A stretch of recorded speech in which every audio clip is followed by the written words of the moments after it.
Okay, so this story is about the fact that a group of big banks, it's like HSBC, BlackRock, I can list the rest of them and I can send you the study that this, or the data that what I'm saying is based on. But basically, there's a group of big banks have refused to do debt restructuring or debt refinancing for a number of countries in the global south, including Kenya, and a number of countries in other African countries as well. Particularly, there's some in Latin America that are affected as well. And that the choice not to do debt restructuring, like their choice not to do this, plays into the fact that different governments then are unable to offer programs to their citizens to support the economy, also support their finances more during the coronavirus crisis. So whereas in some parts of the world, there's obviously through lockdowns and through having to take understandable measures to control the virus, the economies of every country around the world, I would imagine, have taken a hit.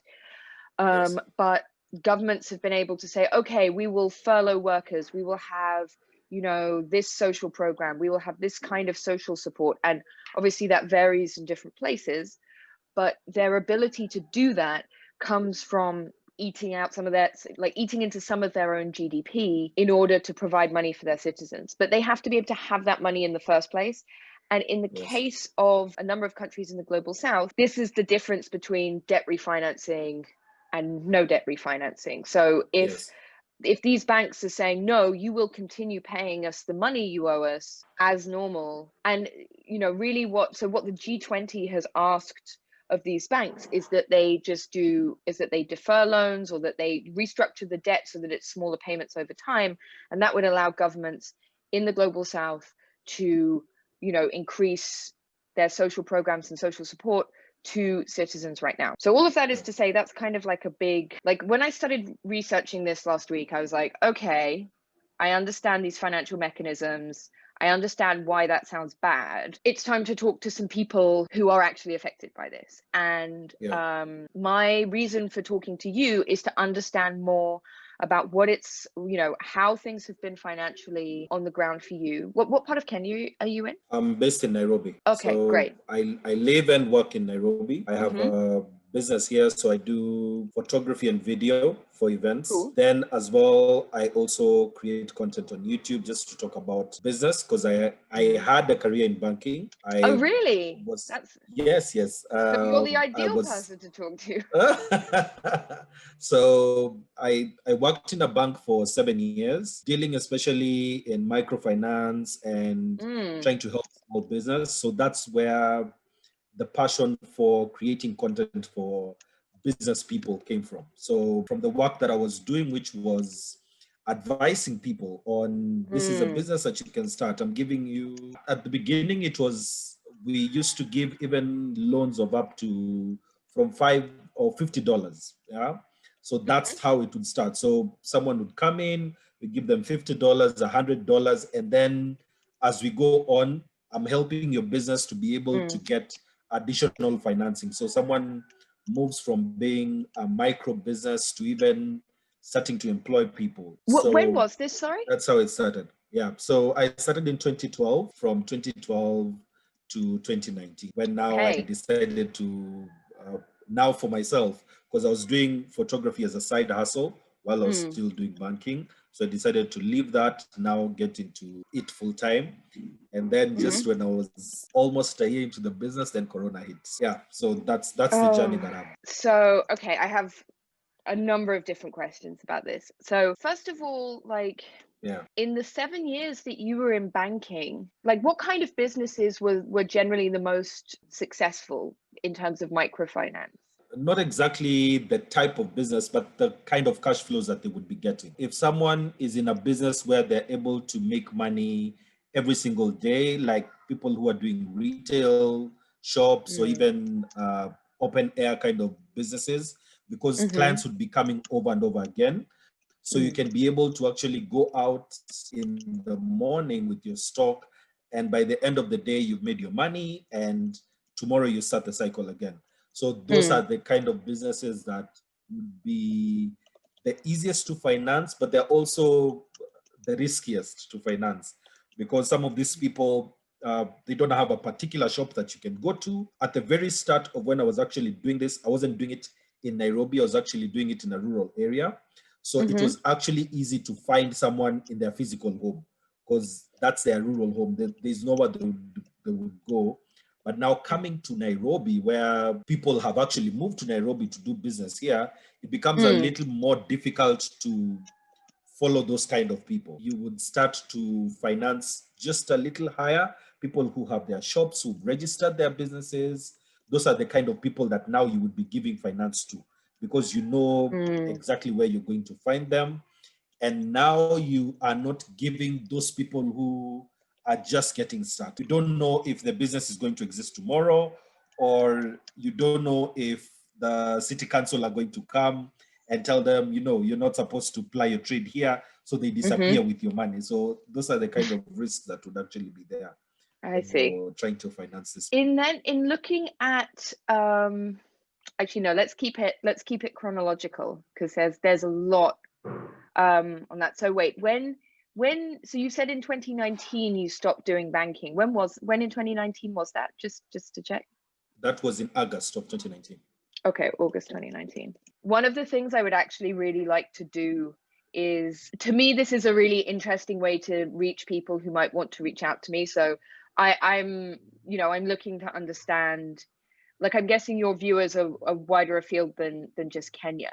So to have anybody that's watching to like get in touch to talk to me about their financial situation in coronavirus would be great.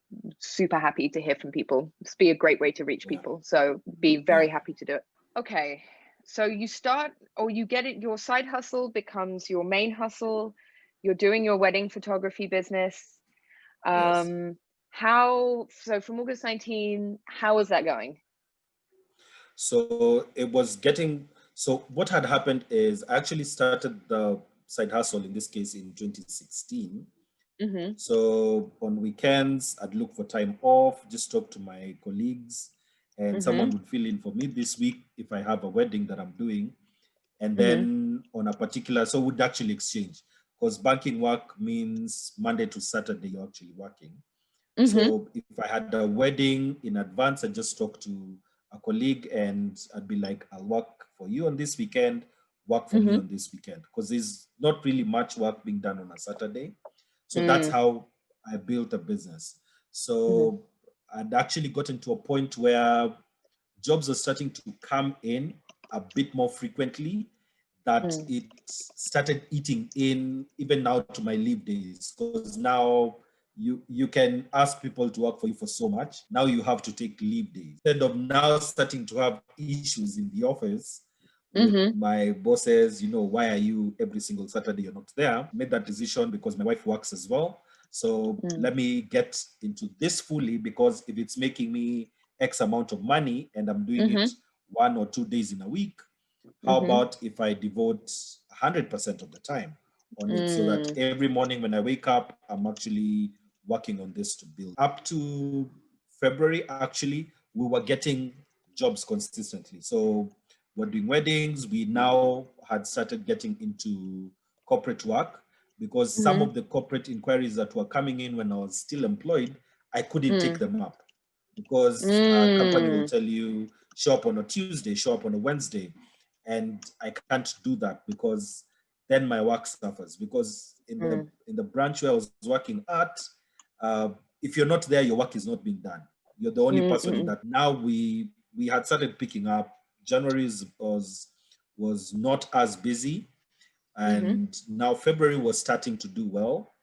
The good thing with after I had just left, I joined a business organization, where the business organization is called Business Network International. So it's a networking organization where we give each other business.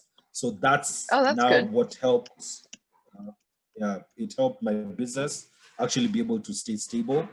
And now when Corona hit and events were not coming in as well, these are the people that were still giving me business, because now whatever needs they had in their own businesses, instead of having to go out to look for people to do photography and video for them, they'd come to me. So imagine you have like 40 businesses which are giving you business during that particular time. That's what has actually helped the business get to its first birthday. Yeah. So without that, we would have closed. Honestly, we would have closed. You're not doing weddings. I think the last wedding related event I did was in September. And wow. that's a close friend of mine who, from the very first time I saw her get engaged, I was like, you know, I need to do your event. So that's how I'd gotten the job itself. It's always a good way to get work, right? Pressure your friends. These other people, yeah, yes, yeah, especially in a time like this, yes, very good way. And just so I can understand, when did Kenya have a lockdown? And what kind of lockdown was it? Like, what were the measures taken to deal with coronavirus in Kenya, and what was the timeline? Just in the middle of March is when things started changing. So after we got our first few cases, Nairobi and Mombasa, which are the two main cities, they got a lockdown.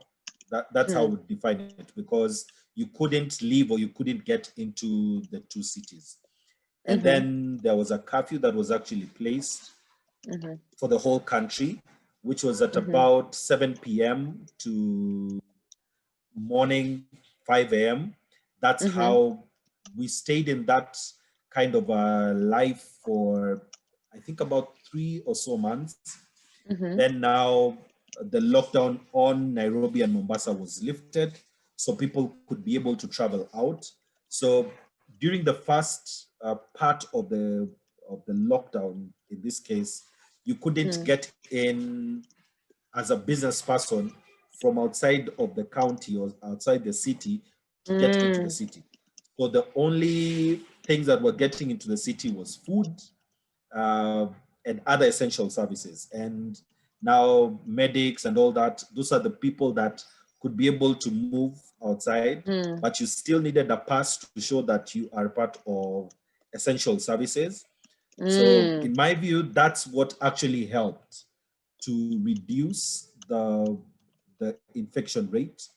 And bars were closed, social gatherings were all banned at that particular time. There were no meetings above 15 people. So everyone now had to stay home. So for, I think, the whole of April, most people were physically at home. Yeah? Wow. Because businesses closed down completely. Everyone closed down. People are afraid, of course, of the virus that's there. And following with the government directive, you actually had to stay home. Now in May is when I think businesses started seeing this thing will go longer than we think. So people now started petitioning the government, open this kind of businesses up, allow us to do this and this. So the first places were eating places, restaurants, hotels, things like that, just allowing them to open up. Churches were next, getting to 50 people, 100, now it's 200, and events as well. So churches and events went together. Just recently, I think about 2 or 3 weeks ago, is when now leisure places, bars, and clubs were finally opened up. Now political rallies are in. Of course, we are being told 200 people, but in political rallies, that doesn't apply, because you're seeing from the news, you see 100, 1,000 people, and no social distancing at those places. So then about a week ago is when the rates started going up as well, which for me, from just looking at it, I feel it's a political gatherings where that's the reason why the rates are going up, because there's completely no social distancing at those places. From the news, you see a number of the bars and clubs are not following the current curfew that is there, because right now it's 11 p.m. to 4 a.m. So they're not following that. So those are some of the things that you can be able to see are contributing to the curve rising again.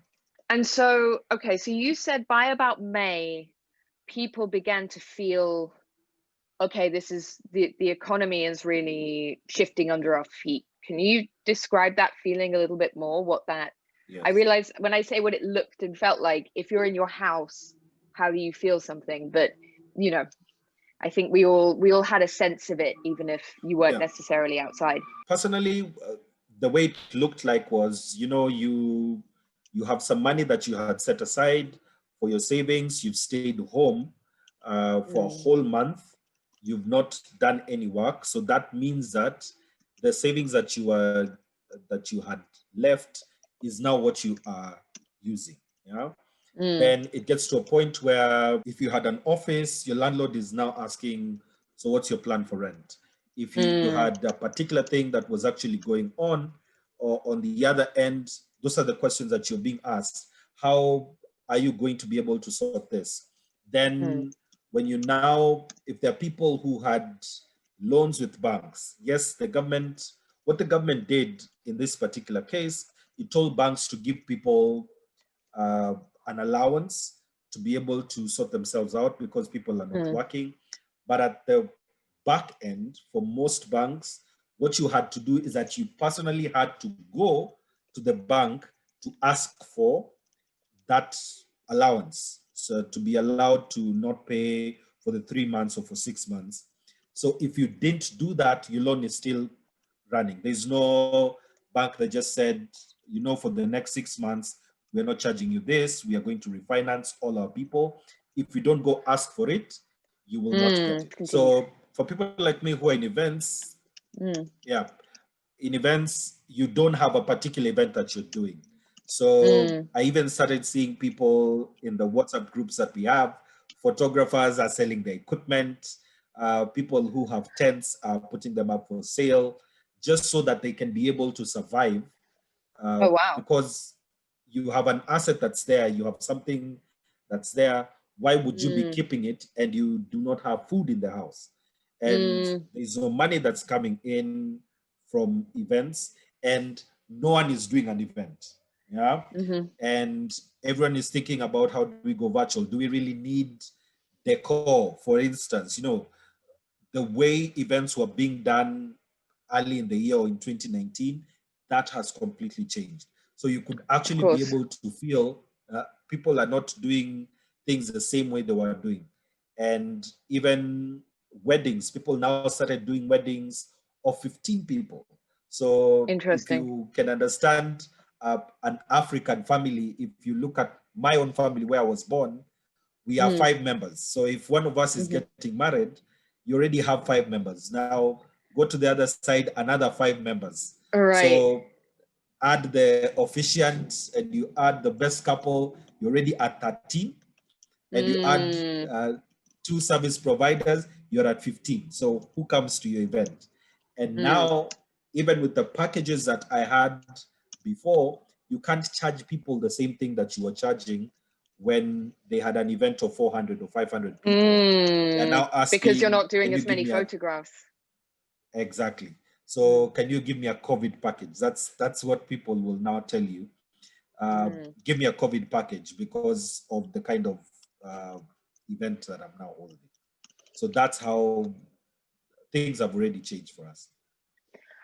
Could I just ask, so what were you charging before for the average wedding? And then what would be the average price of a COVID package? So on average, I was doing about $1,200 for a wedding to do photography and video. Now it's about half that. And just trying to, you've reduced the staff that are going to work for that particular event, but there are things that you still insist for the couple that these are things that you will need, whether or not I have 3 people or I have 4 people at your event. These are still things that you will need. And you talked about the bank, the government told the bank to, when you said that the banks to provide people an allowance, do you mean in the sense of the government told the banks to give people debt relief on loans they already had? Or do you mean that like the government told the banks that they should give people loans that they would pay back later as a way to help them survive during coronavirus? So it's a first type, debt relief. So if you had a loan with the bank, you ideally would be allowed for the 6 months to either pay interest only or not to pay anything, depending on your situation. So that's the word from the government. Help people to be able to survive during this time so that people are not worried about penalties and arrears going up on their loans, and yet you do not have a source of income. So then the execution of that by the banks was the fact that now as a borrower, you had to go to the bank to say, this is my situation, write a formal letter to the bank asking that you be given that debt relief that the government has actually asked the banks to actually give. So from a banker's perspective, I understand, because maybe someone doesn't have a problem. You'd be assuming that all businesses went down. There are people whose businesses actually went up during this time. But from a logistical point of view, as a borrower, at that particular point, it's much easier logistically for a bank to just go into the financial system and just, it's something that runs on the background, and you say for this particular time to this particular time, zero payment on principal, let's start in October. That's actually possible to do from an IT perspective than having to do it individually on particular loans that people would be asking for. I get that businesses and banks in this case would be doing this because they don't want to report zero profit in Q2 for their investors. But at the same time, everyone knows that business has gone down. But if you look at the bank's financials at June of 2020, most of them, it was a small percentage, like 5-10%, meaning that they still were making money from interest income that they were making, even though people are not paying. So you're finding people are not paying, so it's just still accumulating, because I know most people never went actually to the banks themselves to ask for those. Yeah, that's what I was going to ask. Why do you think that is? It's a lack of information. And first, that's the first point. Secondly, it's hard to actually keep a tab on the way your loan is running. Yeah. Because you'd actually have to go to the bank to get a loan statement. And for many banks, if you physically have to go for it, you have to pay for the loan statement. That happens in so many banks. There's no way, while seated at home, I can be able to keep track of the bank loan that I have and see this is the interest that I've paid and this is the principal that I've paid. So even the execution of the same to the borrower is a bit chaotic. If there was a way of me being able to sit down while at home, and Kenya is blessed, so many people have phones. If you can be able to just sit at home and be able to see your loan statements and see how far your loan is, that would actually help people to keep track of how their loans are doing. How many people, what percentage of people in Kenya rely on loans of some kind for their finances, just in general, like the average person, not just business owners?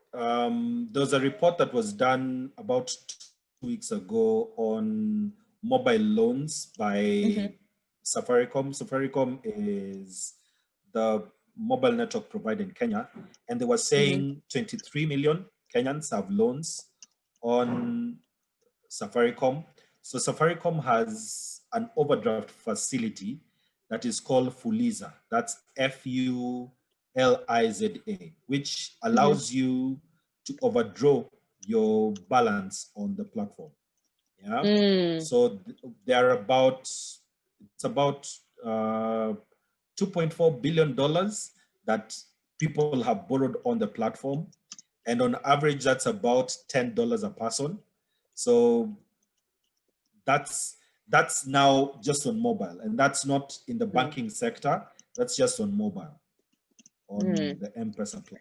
Because I'm guessing there's quite a large informal economy, right? So even making a judgment about loans, you're not getting the full sense of the economy. Yes. Okay. Fuliza now and Safaricom, that gives you a better understanding of informal borrowing, because everyone who has a phone on that network probably has a limit that they have been given.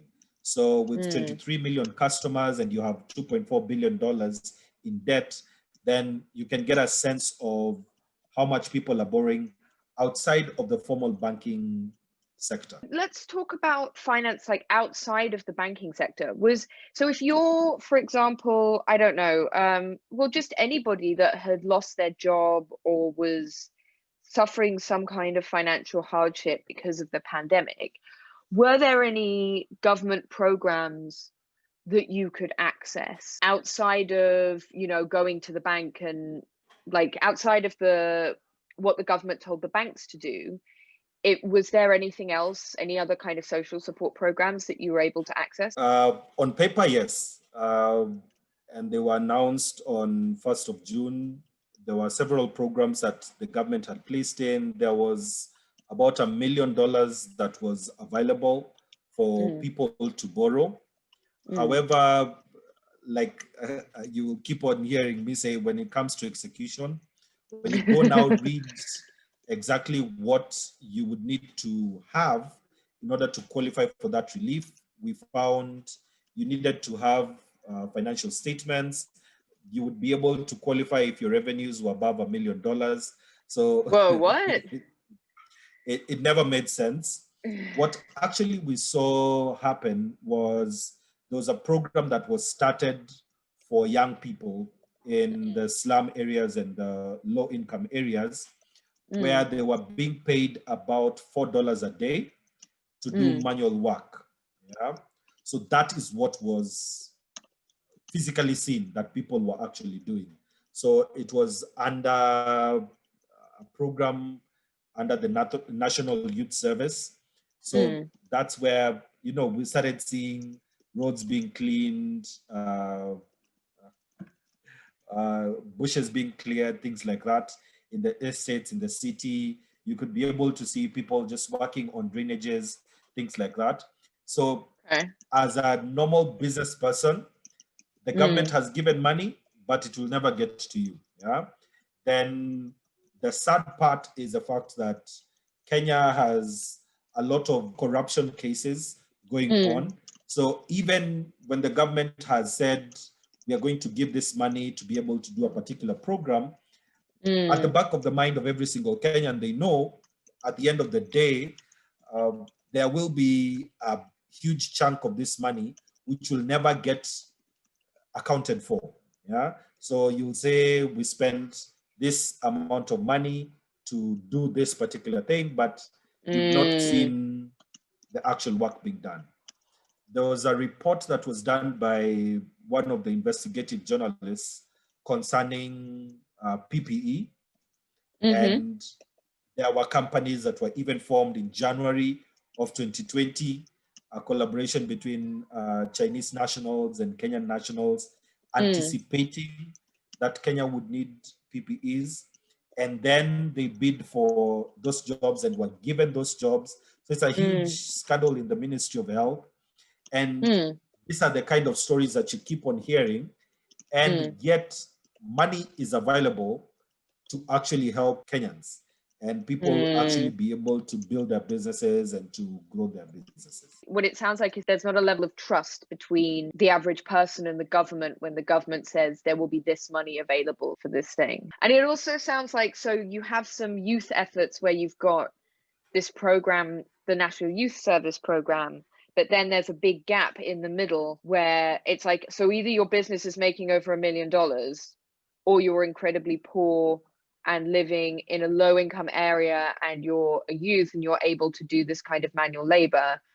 But then everybody in between, it's like maybe you get a bit of debt relief from the bank if you can organize it yourself. But other than that, you're kind of on your own. Yes, that's a good summary of exactly what's happening. So you'll find for a business like mine, I'm not at the very low end, but I'm also not doing very well. I'm just in the middle there. So at that particular point, the people that you can rely on there are microfinance institutions, but their interest is about 10% or 15% a month. Those are the kind of people who are ready to give you money without many conditions, because they will make much more from you. So if you borrowed $1,000 from them and you're paying 15% per month, you can get a sense of how much money they will have made from you. In 6 months, they've doubled their money, basically. So those are the kind of people who are willing and ready to give you money. If you go to a bank right now to ask for money, one of the things that will be asked for is to look at your financial statements for the past 6 months. We are in October, so month 10, 6 months takes you to April. That can be almost no business at all in the past 6 months. Secondly, you will need to have security. So you'll need to have either a car logbook to get a car loan, or you'll need to have a title deed, which is a reality that most people don't even have. Then with the interest rates the way they are right now, we are at about 13%. So from the central bank rate, which is at 9%, to the lending rate of 4%, banks have 4% where they can put all their profits, and that's their risk margin, all the ways they calculate how to make money. So they would rather finance a more established business because their risk of default is a bit lower than to finance a smaller business whose risk of default is higher. So you find now someone would be thinking about, why should I lend $1,000 to this person or to 10 people when I can lend this amount to just one company and I'm sure they will pay me back. This is something I wanted to ask. So it sounds like, I mean, it's not necessarily the case with, I don't know about if microfinance kind of falls into that category, but I was going to ask whether predatory loans have moved in to fill the gap. And it sounds like maybe microfinance kind of covers some of that. So when you say microfinance, like, is that from an individual or is that from an organization? So it's both. Of course, we have a number of Shylocks who've actually made a lot of money during this time. And you'll find about 4 years ago is when the Banking Act was changed. So when it was changed, it now made banks only be able to put in a maximum of 4% above the central bank lending rate. So before that, rates were at about 20% or 22% per annum reducing. So banks could be able to play around in that particular space because they had a big margin. So because I was a banker myself, it was easier to lend at that particular time because you'd look at the risk, but then you'd look at, if I'm able to lend to 5 people, one of them defaults, I'll still make money at the end of the day. That was easy to do. So with around 20, some were going even up to 23% reducing balance. It was kind of expensive at that particular time, but still people were able to afford, because this is per annum that we are talking about. Now at 13%, a bank would rather lend to a corporate than to a micro institution, a small business. So now, because banks are not allowed to increase their rates, the microfinance now came in. So they're coming in with, number one, it's ease of access to finance. So you can actually come in the morning and in the evening you have money. Some are even offering at 2 hours, you get your money. So that's one thing that is really crucial to a business person, because if you go to a bank, it's about 3 or 4 days. If you had business that you wanted done, you probably need that speed. But that speed now comes with the fact that they are factoring in all the risk that they are taking. So even people who are listed on Credit Reference Bureau, they're still getting finance from these microfinance institutions, because for them, they're just thinking about how much money can I make in the next 30 days. So if I give you 100,000 and I'll make 10,000 at the end of the month, I can take that risk. And now the worst part is when you default, they're very quick to actually repossess the asset that you actually gave them. People are caught in the middle there. You want to actually get this done, you need to have your business survive, but the financing that is available is really expensive. So if you're paying 10, 20% in a month, then what kind of business are you going to do within the next 30 days that allows you, number one, pay back, and then number two, be able to pay your business expenses, and three, make profit and you have money to take home at the end of the month. So that's where most businesses have been stuck. And this predatory financing is actually really taking root in the country at this point. When you say predatory financing, does that lead back to bigger banks? Who is benefiting from this predatory financing? Is it individuals? Is it individuals who have taken loans from bigger banks to be able to, you know, become a kind of predatory financial body? Or like, how does that work? Before, you'd find a big bank would be able to cater for the smaller businesses because they know they're riskier. We had talked about that at the beginning. And you'd be able to cover that within your costs. Because at the time when I was still at the bank, you'd find your income to cost ratio is coming to about 50%. And then the bulk of the income that the bank was making was coming from interest income. So if you're lending at 20% and you have 50, 60% of your income coming from loans, if you now when the bank came in and wanted to quote unquote protect the consumer, because that is the conversation that was there to make that happen, when they were now coming in to protect the consumer from high interest rates, what happened is, if a bank was making 60% of their income from there, then that takes it to about 30%. So they've lost 30% of their income just from one government policy. So what that makes them do is, how can I be able to maintain the income that I was getting? So banks went into now not lending to the normal man on the street who has their small kiosk. They are not lending to them anymore because they don't know if they wake up in the morning, that person won't be there. Yeah. So they'd rather lend it to the company on the stock exchange, the bigger companies in the country, because they've been there for 15 years or 20 years, and you're sure you'll get your money back. So now what started happening is, if you had, say, $10,000 with you, and that's usually the start of where you can be able to start, people now started creating mobile apps.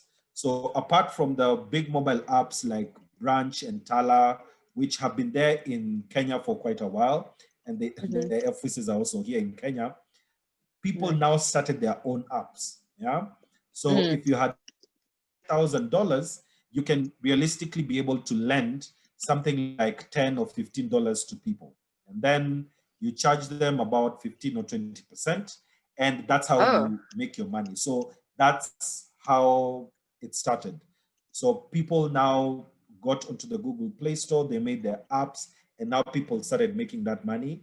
There was even a time someone approached me and told me they have that app, the model of it.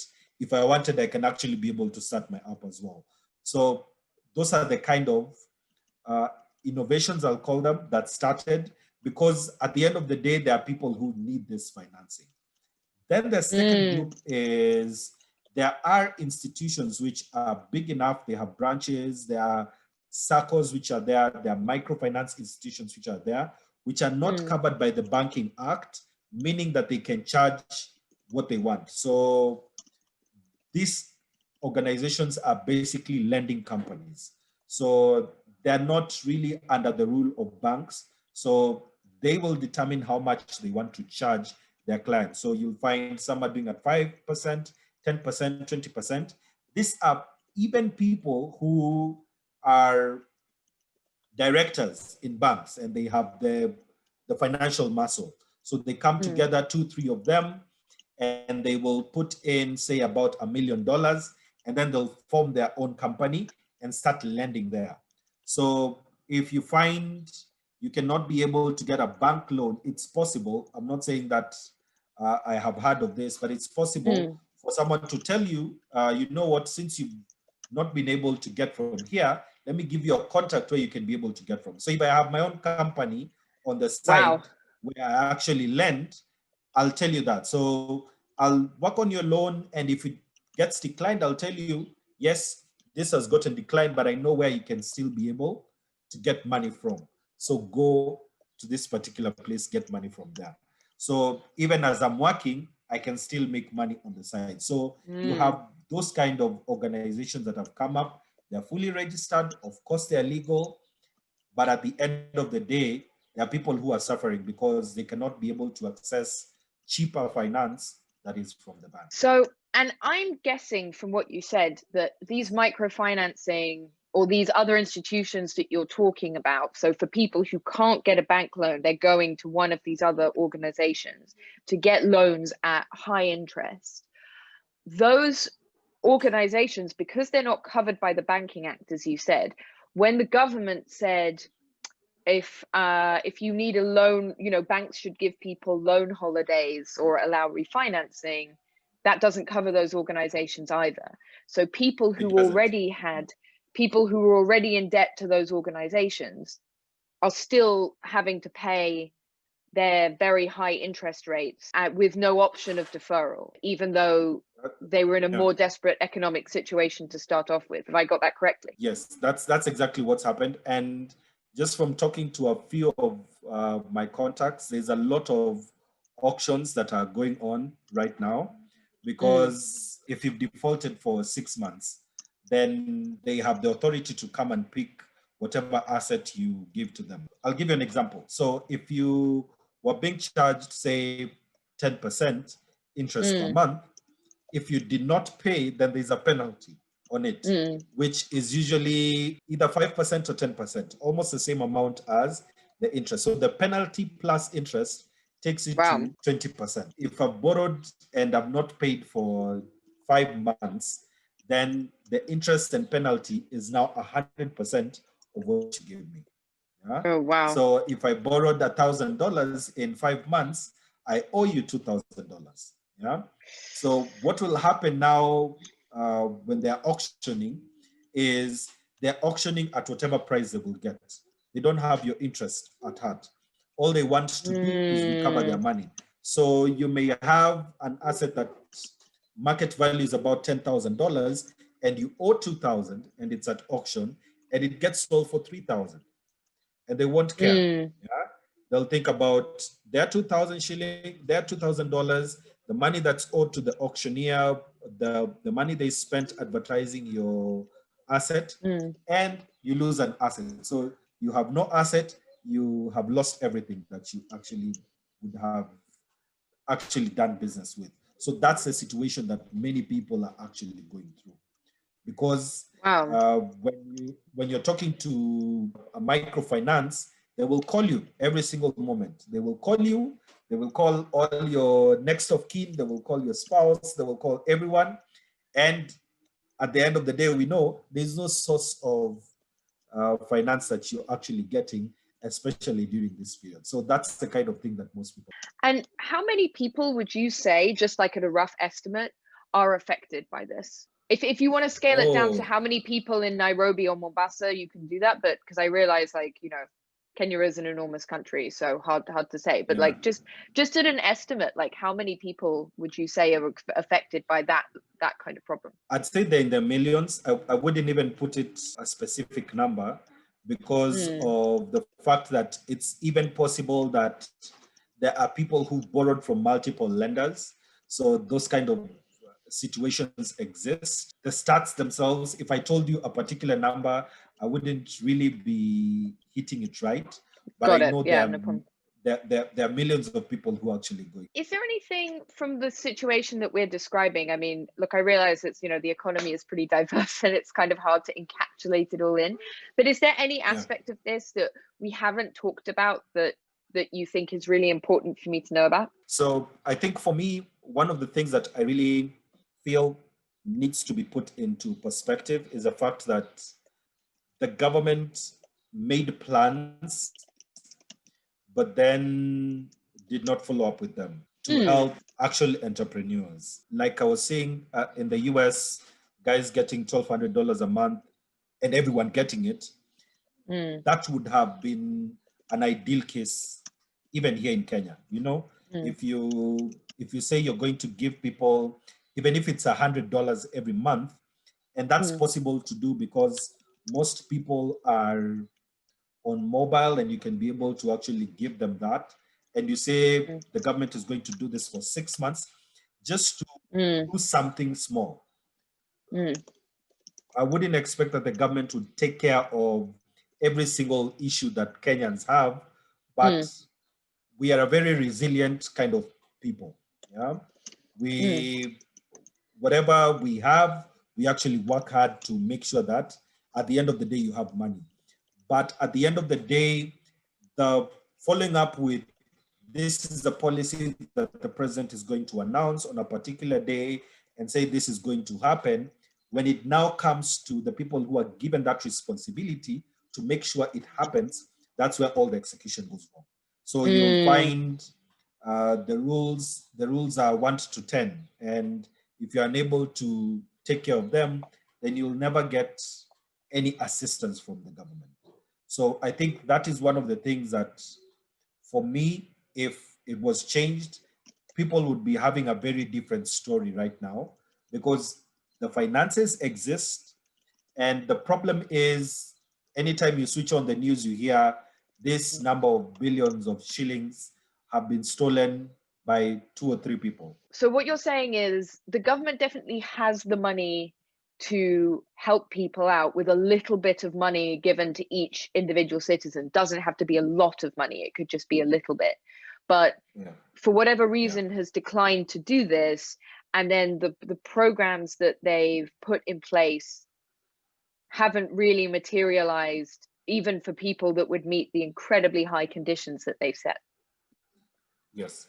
So you'll find if the government actually, in my view, if the government got rid of corruption in the country, if that happened, we would go 10x what we are doing right now. Because you'll find there's a report, it's a few years old, about 30 or 40% of our GDP is actually unaccounted for. Yeah? So if you have such figures, and as a normal Kenyan, every single month I pay taxes, every single time I'm actually following the law, and there are people who are not following the law and they are still benefiting from the taxes that we've actually given out, then it's a really dark picture to actually paint if you're actually going to survive. And now that is even before Corona happened. So now we have financing that has come into the country, and other countries helping us because they want us to deal with a few things. And then a few months later, you hear this number of people and these companies stole this money that was supposed to have been used to help people. So that's the kind of situation that we are in. We have a lot of sources of financing, and if we started talking about that, it would go on forever. But you see, if the government just did exactly what it said it would do and executed on the promises that it made, then businesses would actually fare very well. In this country, honestly, if the government actually just provided what it's supposed to provide, most Kenyans are not even looking at the government to give us monetary support. But if you say you're going to provide monetary support, then go ahead and actually provide it. Most Kenyans will be up before 6 in the morning. Many of them are going to sleep after 10 p.m. So many of them are just looking at how can I be able to provide for my family without thinking of all the things that are going on in the government. So the government now needs to do its part. Make sure that you are providing the services that you said you provide. You are using the money that you get from citizens the way you said, the way it's supposed to be used. That's basically it. Because there were reports of a particular county in the country where they bought a wheelbarrow for close to $1,000. So What? some of those things, as a citizen, it pains you if you're seeing that's the way your money is being spent. If you're going to spend, it was how much? It was about $70 just for a biro pen. Those are things that don't make sense. Yeah. And you see that consistently and reports of those consistently happening. And then the worst part is if you're caught in a corruption scandal, that's like your ticket to become the next leader. Yeah. There are people who are caught in those corruption allegations, and then the next election, they are now governors of counties. So you find such things, they bring a hopelessness to the normal business person because you're just trying to make a living for your family.